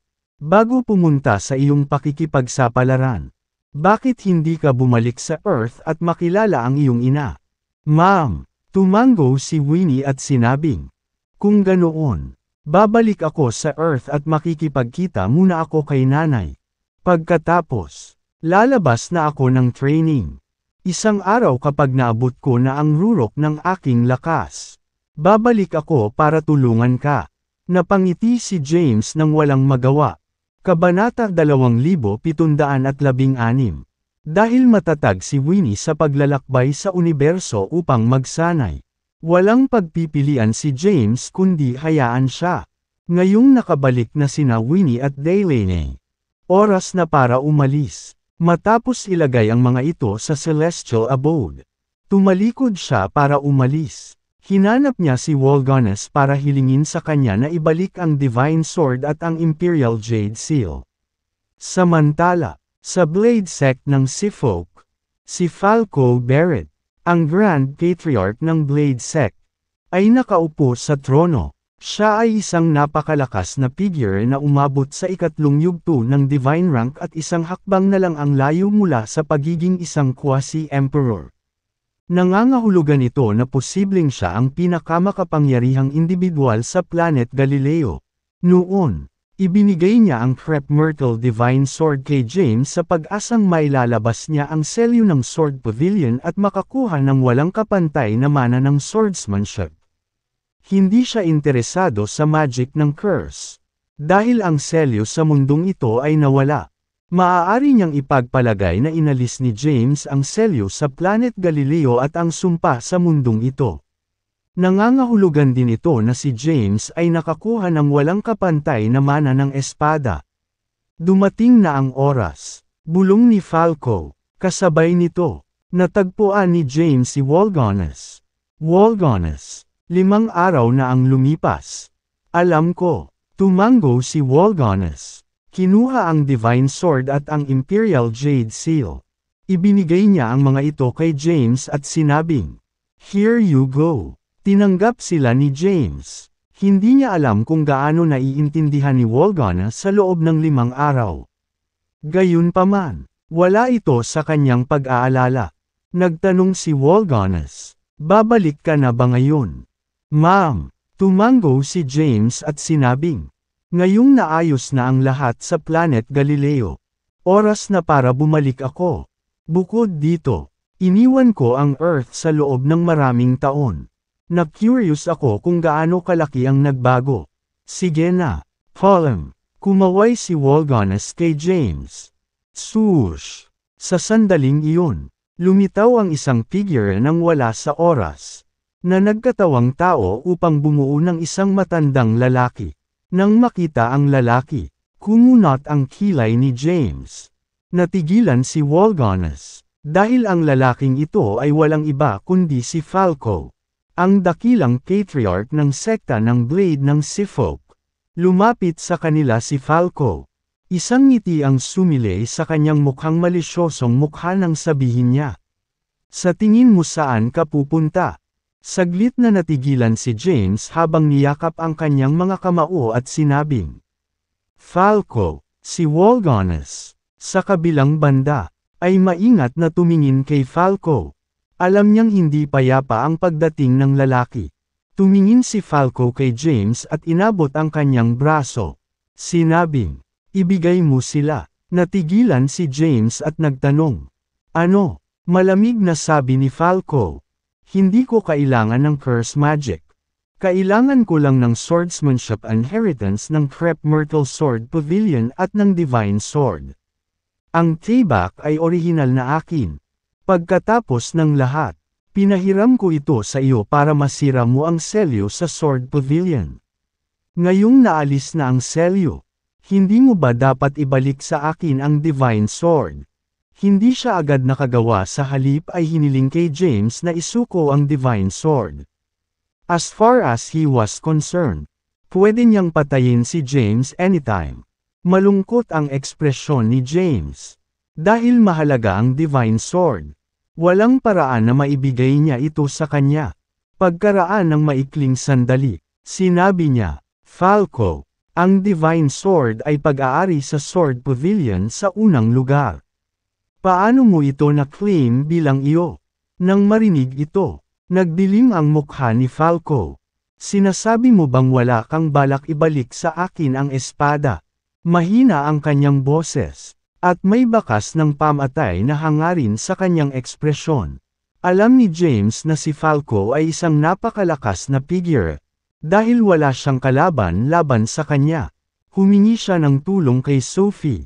Agad niyang kinontak si Sophie na nasa Celestial Abode. "Sophie, may nasagasaan akong gulo pa uwi. Kabanata 2717. Isang malambot na puting liwanag ang bumungad sa singsing ni James. At isang magandang babae ang agad na bumungad sa kanya. Dumilim ang mukha ni Sophie habang nakatingin kay Falco na may bahid ng panghahamak sa kanyang ekspresyon. Ang isang cultivator sa ikatlong yugto ng divine rank ay naglakas loob na kumilos ng walang pakundangan. Napatingin si Falco kay Sophie. Nararamdaman niya ang paglabas nito ng pambihirang aura. Quasi-Emperor. Natigilan. Napaatras siya at maingat na tinitigan si Sophie. Scram! Malamig na sabi ni Sophie. Nag-atubili si Falco na gawin iyon. Hindi niya inasahan na magkakaroon si James ng Quasi-Emperor sa tabi niya. Bukod dito, ang Quasi-Emperor na ito ay isang hakbang lamang mula sa pag-abot sa Grand Emperor rank. Gayunpaman, ayaw pa niyang sumuko. Ang Crep Myrtle Divine Sword ay isang walang kapantay na sandata. Kung kaya niyang angkinan ang espada, makakalaban niya si Sophie. Ang Divine Sword ay pag-aari ko. Hiniram lang niya sa akin ang espada. Mali ba na bawiin ko ang akin? Sinama niya ng tingin si Sophie at binigkas ang bawat salita. Samantala, malamig na sabi ni Sophie, "Yours."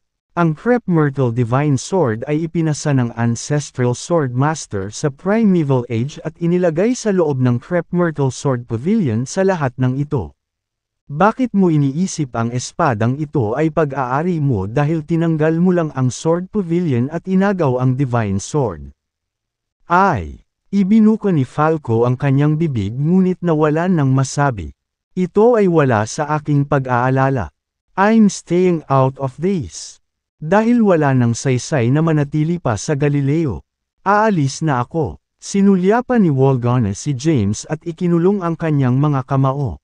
Na nagsasabing, "Column, James, dalangin ko na tuluyan mong malutas ang ikatlong kalamidad ng sangkatauhan.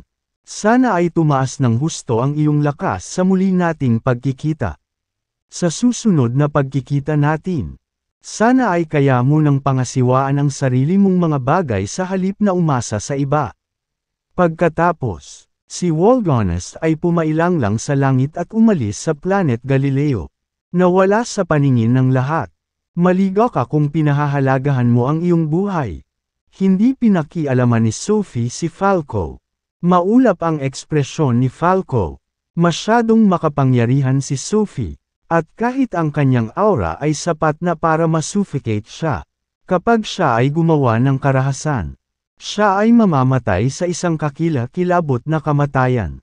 Ibilang mong maswerte ka, anak. Pinandilatan ni Falco si James at binigkas ang bawat salita. Ang Crep Myrtle Divine Sword ay pag-aari ko. Balang araw, babawiin ko ang akin. Sa pag-iwan ng walang awa na pahayag na iyon. Nawala si Falco sa paningin ni James. Pagkaalis niya ay nakahinga ng maluwag si James. "Salamat, Sophie." Bahagyang ngumiti si Sophie at sinabing, "Walang gulo, James. By the way, kailan ka babalik sa Earth?" Sabi ni James, "Plano kong magpaalam kina Shiana, Xandri, at sa iba pa bago umalis." "Ma'am," tumango si Sophie at sinabing, "Hindi ako babalik sa Earth kasama ka." "Ha?" Natigilan. Nagtanong si James, "Hindi ka na babalik sa Celestial Abode?" "Oo," tumango si Sophie. "Pero bakit?" Nagtatakang tanong ni James. Sinabi ni Sophie, "Isang hakbang na lang ako ngayon para maging isang Grand Emperor. Kaya hahanapin ko ang sarili kong Providence at layuning makamit ang isang pambihirang tagumpay sa pinakamalaking panahon na posible. Sa Celestial Abode, ang aking cultivation ay maaari lamang manatiling stagnant. Sa pamamagitan lamang ng pagsasanay sa labas makakahanap ako ng Providence." Nang marinig ito, narinig si James at sinabing, "I see." Tumingin si Sophie kay James at pinaalalahanan siya. "Hindi na kita matutulungan mula ngayon. Ang iyong paglalakbay sa paglilinang ay kasisimula pa lamang. At mayroon pa ring mahabang daan patungo sa Lockeran. sa mahabang landas na ito ng paglilinang. Maging maingat sa lahat ng bagay. Manatiling kalmado kapag nahaharap sa kahirapan. At huwag kumilos ng padalos-dalos. Naiintindihan ba iyon? Salamat sa paalala. Gagawin ko. Tumango si James. Magpaalam ka na. Pagbalik mo, magbubukas ako ng walang laman na daanan at ibabalik kita sa Earth. Sabi ni Sophie. Ma'am, walang kaunting pag-aalinlangan. Tumalikod si James para umalis. Balak niyang magpaalam kina Shiana at Xande. Kabanata 2718. Sa isang sitting area sa courtyard ng Sangria Palace. Tiningnan ni James ang napakagandang Shiana, na nakasuot ng magandang kasuotan, at sinabing, "Kamahalan." Sa sandaling magsalita siya, nakikita ni Shiana ang kanyang kamay at pinutol siya. Sinabing, "Hindi na ako ang Empress ng Sangria. Ikaw ang emperador ng kahariang ito." Sinabi ni James, "Ang pagiging emperador ay pansamantala lamang. Ako ay naging emperador upang masira ang selyo ng Sword Pavilion at alisin ang sumpa kay Sangria. Ngayong natapos na ang mga gawaing ito, balak kong umalis." Umalis. Nagtataka namang tumingin si Shiana kay James. "Ma'am." Tumango si James at sinagot siya ng totoo. "Hindi ako tao mula sa planet Galileo. Galing ako sa Earth. Ang human realm matagal na ang nakalipas. Siyempre, ito ay dapat na hindi pamilyar sa iyo. Gayunpaman, dahil ang selyo sa planet Galileo ay tinanggal at ang sumpa ay nawala. Lahat ng nabubuhay na nilalang sa planeta ay maaaring umalis. Kahit na ang lugar na ito ay malayo sa Earth. At hindi mo magagawang lampasan ang universo sa iyong kasalukuyang lakas. Dapat mong malaman na ang Galactic Highway ay magbubukas sa sandaling lumitaw ang 4 na kalamidad sa Earth. Ang Galactic Highway ay isang walang laman na daanan na pinagsama-samang nilikha ng maraming makapangyarihang mga tao sa Primordial Age, na nag-uugnay sa kanilang planeta sa buong universo na maaaring tirahan ng mga nabubuhay na nilalang. Maikling ipinaliwanag ni James ang sitwasyon sa Earth at sa labas ng mundo. Noon lang talaga naintindihan ni Shiana. Ngayon, ang 3 kalamidad ay malapit ng lumitaw sa Earth, at kailangan kong bumalik sa lalong madaling panahon. Kaya naman hindi ako magtatagal sa planet Galileo. Pumunta ako dito ngayon para magpaalam sa iyo. Nang marinig ito ni Shiana ay nadismaya. "Aalis ka na. Bakit hindi ka tumuloy dito? Hindi mo ba gusto ang pagiging emperador?" Pakiusap niya. Umaasang manatili si James. Bahagyang iwingayway ni James ang kanyang kamay at sinabing, "I'll be taking my leave." Pagkasabi niya ay tumayo siya. Sumunod naman si Shiana at bumantong hininga. "I wonder if we will ever meet again after this parting." Ngumiti si James at sinabing, "There will always be opportunities. Column, naway magkita tayong muli sa hinaharap."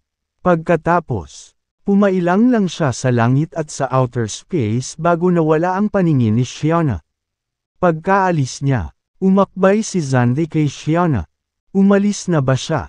Napatingin siya sa figurang unti-unting nawala sa kanyang paningin. "Ma'am." Tumango si Shiana at sinabing, "Umalis na siya." Siya ay isang hindi kapani-paniwalang tao. Bumantong hininga si Xande at sinabing, "Sa pagkakataong ito, nakuha niya ang mana ng Sword Pavilion at ng Curse Magic. Nakuha pa niya ang Divine Sword at ang Imperial Jade Seal. Ang kanyang kinabukasan ay hindi masusukat. Kami ay mula sa 2 magkaibang mundo. Hindi magtatagal, tatayo siya sa tuktok ng Cultivation Pyramid." Talaga. Napabuntong hininga si Shiana at sinabing, "Magkaiba talaga tayo ng mundo. Iniisip ko kung magkikita pa ba tayo pagkatapos ng paghihiwalay na ito." Itigil ang labis na pag-iisip ng mga bagay-bagay. Sabi ni Xande, "Dahil ang mga gawain ng Sword Pavilion ay wala sa akin ngayon. Plano kong umalis. kaagad sa Planet Galileo at tumawid sa universo sa isang bagong pakikipagsapalaran. Gusto mong samahan ako? Siyempre, lumingon si Zana at sinulyapan si Zande. Nakangiting sinabi, akala ko noon pa tayo nagkasundo. Umalis si James. Ang paglalakbay sa Planet Galileo ay nakakuha sa kanya ng napakalaking lokasyon. Kahit na siya ay hindi pa naging isang sage. Siya ay isang hakbang na lamang. Kahit na hindi pa siya isang sage. Ang kanyang lakas ay higit na nalampasan ang ordinaryong sage. Pagdating niya sa labas ng Galileo at lumitaw sa kawalan. Nakatayo siya sa ibabaw ng isang malaking asteroid na dumaraan lang at nakatingin sa planetang nasa harapan niya. Swoosh! Unti-unting lumitaw ang isang figure. Kabanata 2711. Si Sophie iyon. Lumapit si Sophie kay James at tumingin sa kanya. Nagtatanong, handa ka na ba? Ma'am, tumango si James at sinabing, handa na ako, pero bago ka umalis, may hihingin akong pabor sa iyo. Sabi ni Sophie, pangalanan mo, sinabi ni James. Tumakas ako sa Demon Realm kasama sina Henrik at Chusai. Ngunit nakarating lang ako sa Planet Galileo. Naglaho sila ng walang bakas. Bago ako umalis, gusto kong i-divine mo kung nasaan sila. Sina Henrik at Chusai ay sinumpaang kapatid ni James. Sa lahat ng ito, nag-aalala si James tungkol sa kanilang kaligtasan. Kahit na hiniling niya kay Sangria na hanapin sila, walang nangyari. Kaya, nahulaan niya na wala sila sa Galileo at nagpunta sa ibang lugar. Tumango si Sophie at sinabing, sure, tutulungan kita. Pagkatapos, nakaupo sa isang lotus na posisyon sa walang laman. Isinaaktibo niya ang extrapolation art. Isang misteryosong pormasayon ang bumungad sa kanya. Ito ay nilikha ng hindi mabilang na mahiwagang mga karakter. At ang mga karakter na ito ay patuloy na nagbabago at naglalabas ng isang misteryosong kapangyarihan. Makalipas ang humigit kumulang 5 minuto. Huminto si Sophie. Tanong ni James, paano nangyari? Sabi ni Sophie, huwag kang mag-alala. Ligtas sila sa ngayon. May kanya-kanya silang destiny. Nang marinig ito ni James ay nakahinga ng maluwag. Sabi ni Sophie, ngayon, magbubukas ako ng walang laman na daanan at pauwiin kita. Oo naman. Tumango si James. Patuloy ni Sophie, natatangi ang Earth. Ang planeta ay nabuklod na mula noong Primordial Age. Kaya walang sinumang nakabukas ng walang laman na daanan na kumukonekta sa Earth. Nangangahulugan ito na maaari lang kitang ipadala sa paligid ng Earth. Dahil may selyo sa Earth, walang makapasok na tagalabas. Ngunit bilang isang tagalupa, hindi pinaghihigpitan ang iyong paggalaw. Maaari kang sa Earth sa kabila ng selyo. Tumango si James at sinabing, got it. Pagkatapos bumalik, itinaas ni Sophie ang kanyang kamay. At nagkaroon ng napakalaking kapangyarihan sa kanyang palad. Ang kapangyarihang ito ay puwersahang nagbukas ng kawalan sa harap niya. At isang maliit na lumitaw. Ang bitek ay unti-unting tumaas sa laki at kalaban ay naging isang walang laman na daanan na konektado sa Earth. Dahil hindi pa tumawid si Sophie sa Grand Emperor rank, ang pagbubukas ng walang laman na daanan ay isang mahirap na gawain para sa kanya. Tumutulo ang pawis sa kanyang noo, at namutla ang kanyang mukha. Kabanata 2720. Pumasok si James sa walang laman na daanan at sumulong ng napakabilis. Makalipas ang humigit kumulang 10 minuto, nakita niya ang dulo ng daanan. Sa isa pang hakbang niya pasulong, lumabas siya mula sa daanan at nagpakita sa isang malawak at kumikislap na mabituing kalangitan kung saan pinalibutan siya ng dilim. Ni hindi niya makita ang sariling kamay sa harapan niya. Lumingalinga siya sa paligid at may nakita siyang liwanag. Sa mabilis na paglipat papunta dito, ang liwanag ay lumaki ng lumaki hanggang sa wakas ay nakakita siya ng isang asul na planeta Earth. Ito ay Earth. Nang makita ang Earth, Hindi mapigil ang kinabahan si James. Pagkatapos ng mahabang pag-alis, sa wakas ay nakabalik na rin siya. Iniisip niya kung ano na ang Earth ngayon pagkatapos ng napakaraming oras na lumipas. Puno ng pagkabalisa, dahan-dahan siyang lumapit sa Earth. Isang hakbang na lang ako para maabot ko ang Sage rank. Bago ako bumalik sa Earth, dapat kong makita ang isang pambihirang tagumpay. Habang papalapit si James sa Earth, bumulong siya. Pagkatapos, sumulyap sa buwan. Kumislap ang kanyang katawan, at agad siyang lumipad patungo sa buwan. Hindi nagtagal, lumampas siya sa buwan. Pagdating sa hindi kilalang lokasyon, ang rehiyong ito ay puno ng mga bato, at walang mga halamang makikita. Wala ni isang tunog ang maririnig sa paligid. Napakatahimik ng lugar. Naka-lotus position si James sa lupa. Pinipigilan ang excitement sa puso at unti-unting near-relax ang isip. Pagkatapos, tinawag niya ang kapangyarihan sa kanyang katawan at nagsimulang gumawa ng isang pambihirang tagumpay. Kaagad, lumitaw ang isang selyo sa loob ng kanyang katawan. Ang kapangyarihan ng selyo ay tinatakan ang mga meridian at acupuncture point sa buong katawan niya at napigilan ang true essence na umikot.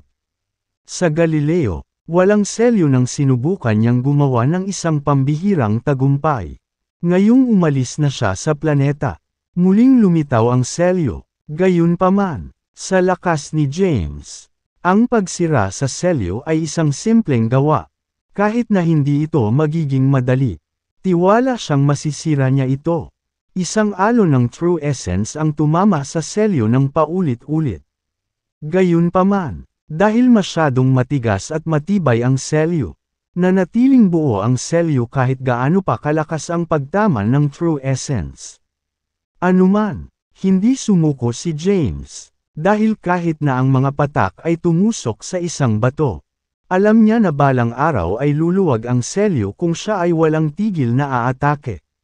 Kapag nalampasan na niya ang unang seal, magkakaroon siya ng mas maraming true essence na magagamit, na nagpapadali sa proseso ng paglusot sa natitirang mga seal.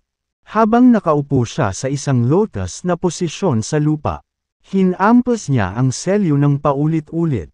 Kasabay nito, sa Earth, mula noong unang kalamidad sa Earth, parami ng parami ang hindi kilalang mga lugar na lumitaw sa planeta. Maraming mga lugar na dating nakatiklop at nakatago ang unti-unting sumanib sa Earth. Pagkatapos ng mahabang panahon, ang ibabaw ng Earth ay tumaas ng 100 beses o marahil ay higit pa. Gayunpaman, ang mga nakatiklop na puwang na ito ay isang maliit na bahagi lamang ng kabuuan. Hindi man lang umabot sa isang 11/11 ng kabuuan. Upang ganap na may sama ang mga puwang na ito sa Earth, ang mga susi ay kailangan upang ganap na ay ando ang selyo pagkatapos ng 4 na kalamidad. Pagkatapos lamang ay tunay na sasailalim sa Earth sa isang tunay na pagbabago. Gayunpaman, ang espiritual na enerhiya sa lupa ay naging lubhang sagana. Hindi mabilang na mga mahalaga ang nag-mutate at naging bihirang Empyrean herbs. At ang buong planeta ay puno ng buhay. Gayunpaman, ito ay walang silbi sa mga tao. Mula noong ikalawang kalamidad, mayroong isang selyo sa loob ng kanilang mga katawan. At ang pagkamit ng isang pambihirang tagumpay ay halos imposible. Iilan lamang sa mga kahanga-hangang tao ang makakagawa ng gayong pagtatangka. Ang cultivation base ng karamihan sa mga tao ay nanatiling walang pag-unlad. Ang beast race na nagmula sa 3,000 sealed realms ay hindi umatake sa mga taga-lupa dahil sa utos ni Lucifer. Sa halip na sakupin ang teritoryo ng tao, itinuon nila ang kanilang oras sa paglilinaw.